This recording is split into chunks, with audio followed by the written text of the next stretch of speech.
well known. So she's glad to be on in her own city right now.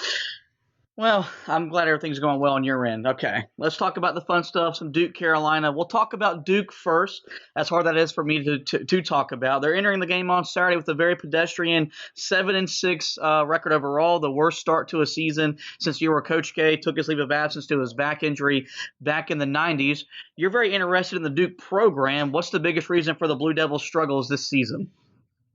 Well, a couple things here. First of all, it's not a team that's loaded with one-and-done players. It's not an NBA talented roster. I mean, they eventually could be guys that are in the league. Don't get me wrong, but it's not Zion and Barrett and Reddish and Bagley and Ingram, and it's just not those guys. Jalen Johnson should be that guy, but he's injured and he hasn't really gotten into the flow of things yet. So he's a one-and-done. But Matthew Hurt probably not going to be a guy that goes pro. I would guess. Defensively, he's a problem, but the backcourt is young. It's not a team. This is a college basketball roster, not an NBA roster. So it's just Duke fans have screamed for this. We need more guys that are going to stay longer. And I think with that comes a little bit of a hit that you're not going to have the 30-win, 25-win season when you're trying to maybe transition into the path that Roy has done at times, where you get guys that are going to stay for some time. And they also don't defend well. They don't defend without fouling. They're in every game. They're not blown out. They're in every single game. It comes down to one or two plays at the end, and they can't get that stop. They foul. They're out of position. They're right there in almost every game to win. They just can't execute. A lot of that is they need that one extra stop, and it seems like that team either gets the basket or the foul, and they lose. You mentioned Matthew Hurt, who's been a bright spot for the Blue Devils this season, leading them in scoring at a little over 18 points per game. What is the biggest reason he's taken a step forward in his sophomore season? Well, he gained 15 pounds of muscle. Good Lord. He's still relatively thin, but he's more physical on the end. He's a immensely talented offensive player. He hits shots. Look, I call him Perk Nowitzki. I mean, it's jest, but he hits shots like Dirk does sometimes. He can't defend yet. Move his feet. That's a problem. But no, offensively, he's great three-point shooter, great fakes to get his shot off, great post moves. I kind of wish he had a little more help on the front line. If he was next to Vernon Carey, could you imagine that deal down there together with their offensive skill set? He doesn't have a lot of help. Wendell Moore's been terrible. Jalen Johnson's been injured, and I'm not sure all the time how engaged Jalen Johnson's been. I think he's just kind of out there sometimes. So Matthew Hurt doesn't have a whole lot of help, but man, if he had another guy down there that could score at will like he can, that would be a pretty dominant deal. But Hurt himself has been fantastic on the offensive end for sure. DJ Stewart came to Duke with a lot of expectations, with him coming from Chicago, a recruiting hotbed for Coach K and y'all's program. He's averaging 13.5 points per game this season, which is second behind Matthew Hurt. What stood out to you about his play so far in his freshman season in Durham? Oh, I love him. He's a guy. He's one of those guys I talked about in the first question about Stewart's not going. I mean, when we say not going pro, obviously, as you know, anyone could go any time. So I always caution. I'm always couched that by saying I understand anybody could go any time, but Stewart is a guy that should be there for a while. He's got a Nolan Smith type game, meaning that he can run the point, he can be the two guard. He's a guy in the future. He's tough. He's from Chicago. He's one of the few guys this year that steps in and takes charges for Duke. Duke is not a team this year that gets physical. They don't take charges. But he'll stick his nose in there and take some contact. I love him. I think he's going to be fantastic. You take the lumps now, but watch out for him in the next couple of years of being a massive piece. Once they add another class with him, and then other guys grow a little bit, he's fantastic. I want to get your thoughts on UNC. They're coming off a loss on Clemson to Tuesday night. What are your thoughts about how this team is doing?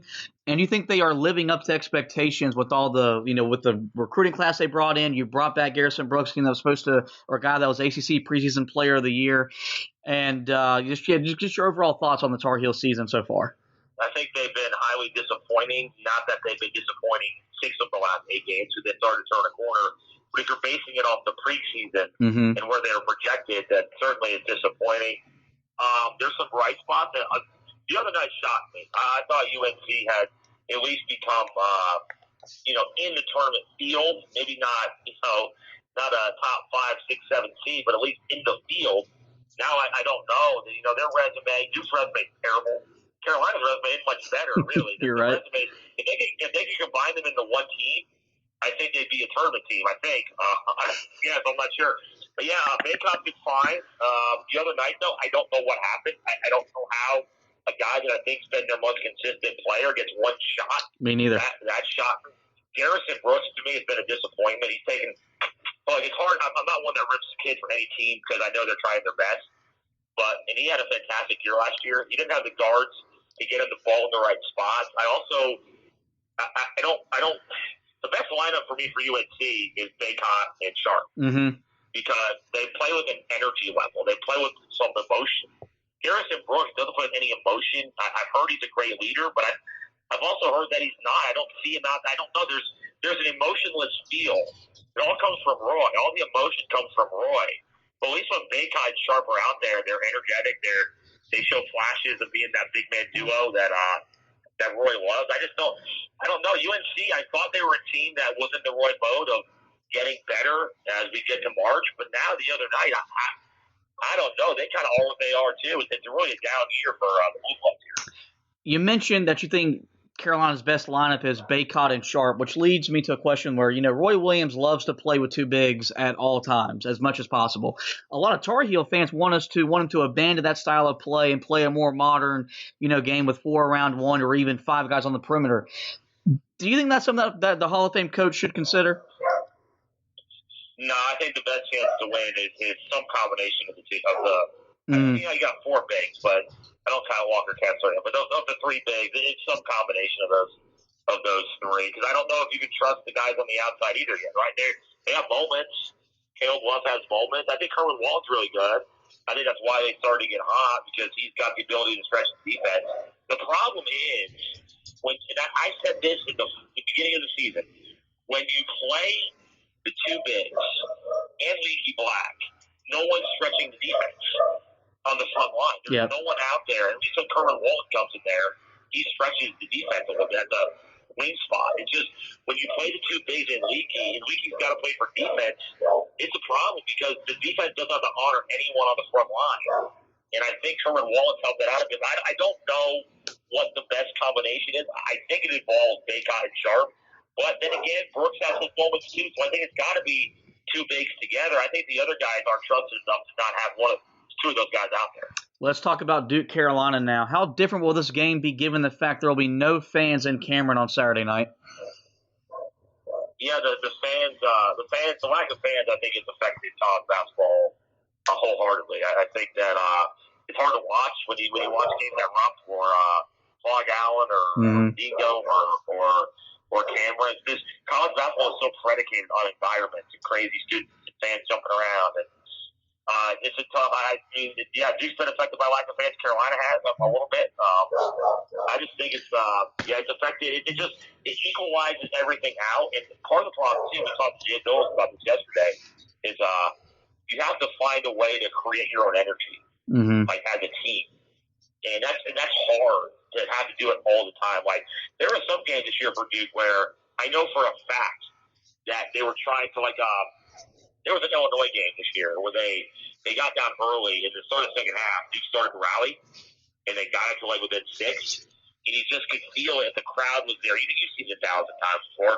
You just feel that crowd start to murmur. You feel the emotion. And it's like Duke got it to 6 or 8, whatever it was, and then they were down by 14 in 2 seconds. Because it's just you can't sustain without the energy. So it's a problem. Yeah, I think even you just as a fan probably agree that the environment, even Cameron, is not the same, even fun to watch. Yeah. I mean, it's probably good if you're wanting your team to win, but just the spectacle of Duke Carolina needs the fans. Right. A streak of 153 straight games, or at least one of these 2 teams being ranked, is going to be snapped on Saturday. There's a lot of talk, around other college, mainly from Duke, or not from Duke, from Kentucky and Louisville, that their rivalry is better.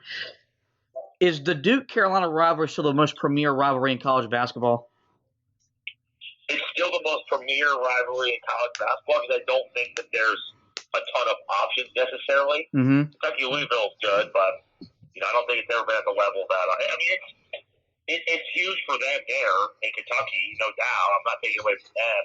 I think it's still the best in college basketball. I don't think college basketball is what it was before, though. So I think it's still the best. I don't think this rivalry, though, because of all the turnover with players, and even Carolina's got some down, too. There for a while was Duke had all the turnover. Now Carolina, maybe not to the same level, they got a lot of turnover, too. Yep. Now. They're losing guys, too. So the lack of rosters coming back year to year really affects things. And you think about just overall talent in college basketball. I was talking to a friend yesterday, and he was asking me, could you imagine what the teams from the 90s, whether it be early 90s Duke or Carolina that won it all, or even late 90s UNC with Jamison and Carter or Wallace and Stackhouse, or Duke in 99. Could you imagine what those teams would do to these teams now? Yeah. Could you imagine those rosters playing college basketball teams now? How they'd bludgeon them? So the sport has really taken a hit. And I just think that Duke Carolina's the best, but I don't think it's got the same feel as it used to. It could come back relatively soon, but for this year, it's certainly taking a big hit. You've been around the rivalry a really long time. What are some of your favorite Duke UNC memories growing up and now living the rivalry here in Charlotte? Well, certainly when I was in Connecticut, living in Connecticut in 1995, that game was everything. That the 95 game where Cable hits the shot, Stackhouse has the jam, and Dick Vitale says, he's rapping, he's jumping, he's slamming. That whole routine. Stackhouse does the George Jefferson strut like that. I mean, it's funny because Duke wasn't even good then, but it's still, one of the best games ever is when Duke wasn't good. So I remember that. I was at it's just my memory. Obviously, Hansborough and Henderson when Hansborough accidentally hit Henderson's elbow there. So that's it. I think it's just the overall talent levels and emotion of all the teams. You can pick out a ton of memories specifically. But just the talent level. I have one sort of recent Austin Rivers shot. Yeah. Because of where I was at our trivia night, at Braswell's on Montford Drive here in Charlotte, and I remember I got picked up and carried around the the restaurant there. So that's one recently. It's just the talent. I have so many just from like the show too that may not even be part of the game. Just the back and forth with fans that we have. So, it's something that's near and dear to my heart, and it sort of made the Mac Attack the show I know is what it is today. That's the last thing I want to ask you. As I mentioned, you work in sports radio, Mac Attack on 610, the fan here in Charlotte. How has the rivalry changed with the radio show over your time being on the radio station? Well, this year it's really different because the teams are bad. It's pandemic, and the growth of the Hornets for this year has just trumped all Duke Carolina stuff. Like social media wise, like Duke is losing games, and I get nothing. I get nothing. Like that's unheard of, right? Usually I'm like a clown in a dunk tank, just waiting to get drilled into the water. And now it's like now I tweet about game. You get one or two maybe. Yeah. And I think part of it too for this year, Josh, is both teams are afraid to go all in on trash talk because it felt like on Tuesday. Duke lost to Miami Monday. You could start to feel the heel fans starting to crank up a little bit. You could just see that they wanted to tell me that Duke's not in the tournament. By the way, Duke's not going to make it. I'm not that way. Duke's got a lot of work to do to be able to have a resume. But they're trying to tell me Duke's not going to make it. And then as soon as Carolina fans start yapping, they lose to Clemson. Then you look at UNC's resume, you go, could they both not make it? So I think that people are trying to fire salvos, and it's just every time you do, it's like, that didn't work out. So it's a bizarre year. I think that the passion sometimes wanes a little bit here and there more than it used to. I think that you have some people that it means everything to. Yes. But it's not as many people as it used to. But I just want to thank you for taking some time. I know you're a busy guy. You're always working, doing something to come on, talk a little Carolina Duke with me. So hopefully we can do it down the road sometime in the future, man. Anytime. I hope you're doing well, too. I'm proud of you for all you're doing, man. Yeah, thank you. And we'll stay in touch, Boney. You got it, man. All right. And there you go, guys. That is Travis T-Bone Hancock from the Mac Attack right here in Charlotte. You can catch the show every morning from 6 to 10 a.m. on 102.5 FM, 6 to 10 a.m. WFNZ. Today I am joined by Brendan Marks of The Athletic. Brendan, how's it going today, man? Everything's going well. I'm just looking forward to this matchup. I'm sure you're in the same boat. Yes, sir, I am. Before we get started talking about Carolina and then Duke Carolina, I know your mom was having some issues with some health. Is